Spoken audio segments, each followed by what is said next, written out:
Bonjour à tous, c'est Baptiste, ingénieur produit chez Lone Rider. Dans ces vidéos, je vous présente le développement de nos produits, de la phase cahier des charges jusqu'à la phase industrialisation, pour vous présenter vraiment tout le développement et recueillir au fur et à mesure de ce développement-là un maximum de retours de votre part pour qu'on puisse améliorer les produits et fournir le meilleur produit pour vous. Donc si vous aimez ce genre de contenu, n'hésitez pas à vous inscrire, à liker, à partager et surtout à commenter pour nous dire ce que vous voulez dans les produits qu'on développe et qu'on vous présente ici. Donc aujourd'hui on va parler des top cases. Ça fait quelques semaines que je vous en parle. Il y a eu une petite coupure parce que j'étais en train de fabriquer les prototypes et de faire pas mal de changements à la conception. Donc je vous fais un petit résumé rapide et ensuite on rentre dans le vif du sujet.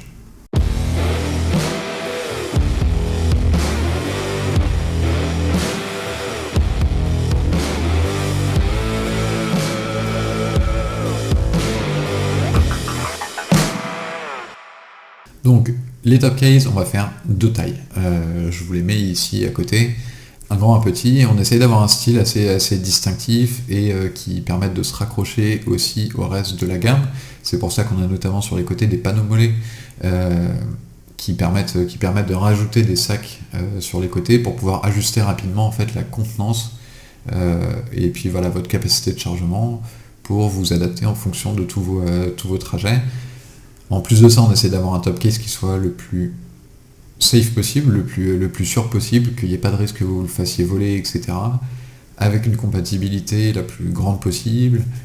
Et voilà, après en termes de qualité, en termes de robustesse, d'étanchéité, etc. Simplement de vous proposer le meilleur produit possible sur le marché. Donc je vous avais présenté les top cases dans l'état actuel avec des petits rendus 3D pour que vous vous rendiez compte de à quoi ça va ressembler. Et maintenant, j'arrive dans la phase où là, je vais faire un prototype purement volumique. Donc là, c'est un prototype en carton pour avoir vraiment la taille du top case, en termes de contenance, qu'est-ce que ça donne. Et voilà, pour pouvoir jouer avec un petit peu, le poser sur la moto, mettre des casques dedans.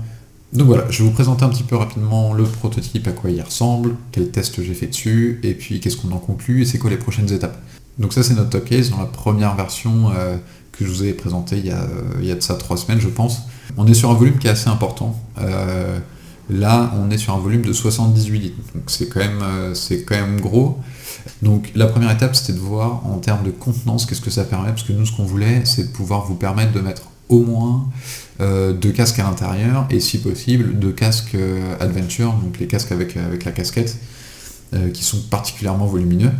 Il y a 2 choses à retenir. En termes de largeur, on est parfait parce que ça nous permet vraiment de mettre 2 casques dedans. Et ça nous permet aussi de mettre 2 casques intégraux équipés d'intercom dans la position qu'on voit sur la photo de gauche. Par contre, en termes de profondeur, on est un petit peu trop large. On voit ici, là, dans cette zone-là. Donc là, on a 5 cm quasiment de jeu entre la casquette et le bord du top case. Donc ça, c'est vraiment, voilà, c'est pas utile. En plus, ça va être en porte-à-faux derrière. Donc ça, il faut qu'on le réduise. Donc il y a des ajustements à faire en termes de taille. Alors ensuite, c'était de voir aussi l'encombrement sur la moto.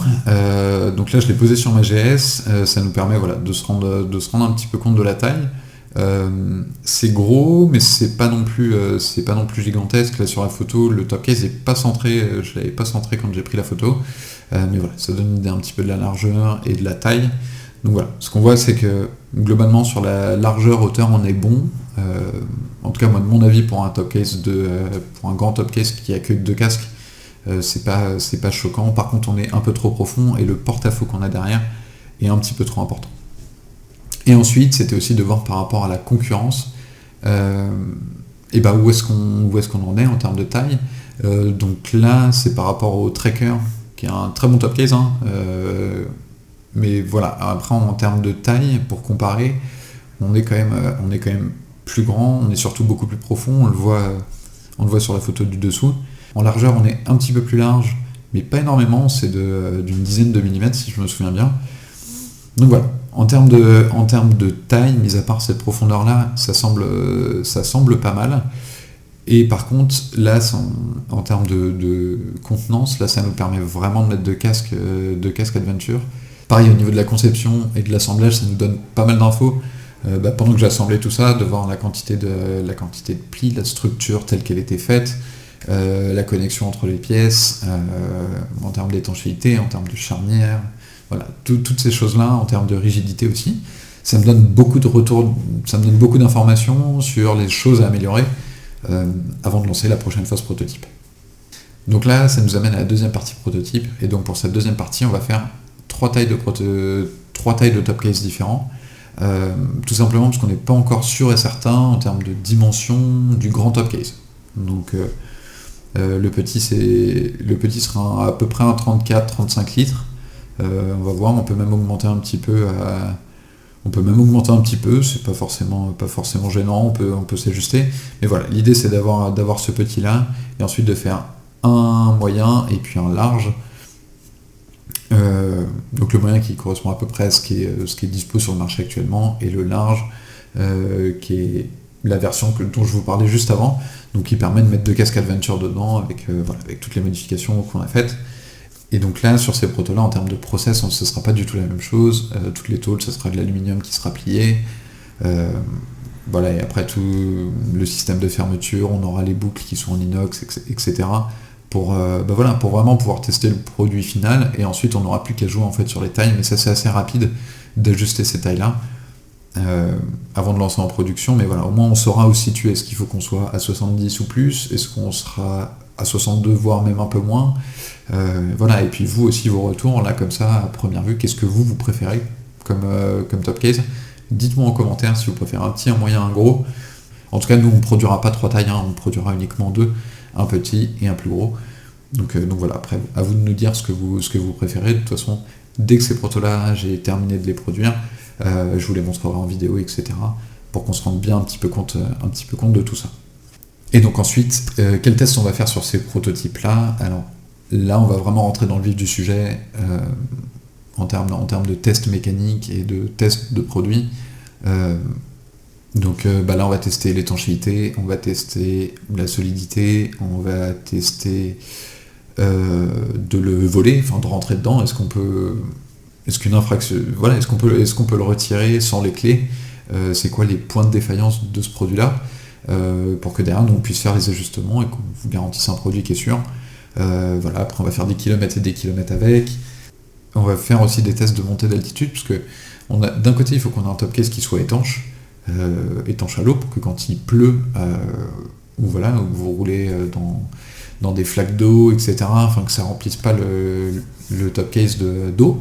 Mais par contre, il faut aussi qu'il y ait un équilibre de pression qui se fasse entre l'extérieur et l'intérieur du top case. Donc ça, on peut le faire de différentes manières. Mais le gros de la conception est prêt. Maintenant, ça va être tout un tas d'ajustements. Donc ça va prendre pas mal de temps. On a également entamé la phase de consultation. Donc là, c'est globalement pour trouver les fournisseurs pour tous les composants qu'on a dans un top case, parce qu'il y en a quand même pas mal. On fait nos cahiers des charges pour chaque composant et on recherche des fournisseurs qui sont capables de les faire, de respecter nos critères de qualité, etc.